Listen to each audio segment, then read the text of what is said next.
Depuis quelques semaines, un petit bruit sec résonne dans le ciel de Provence. C'est celui des olives bien fermes qui tombent dans les seaux. On n'essaie pas trop en laisser pour les oiseaux, mais enfin c'est pas grave, hein, s'ils en ont quelques-unes, c'est leur dû. Cette année, dans la région de Nyons, la récolte est abondante. Les oliviers sont chargés de beaux fruits noirs.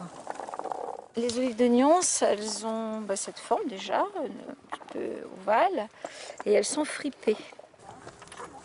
Pour ce saisonnier venu de Lorraine, la cueillette de l'olive est une belle découverte.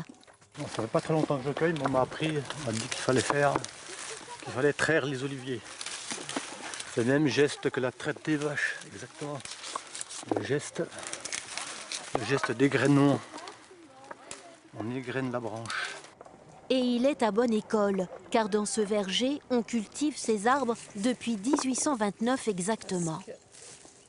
C'est un travail de plusieurs générations aussi, parce qu'un olivier, ça ne pousse pas en quelques années.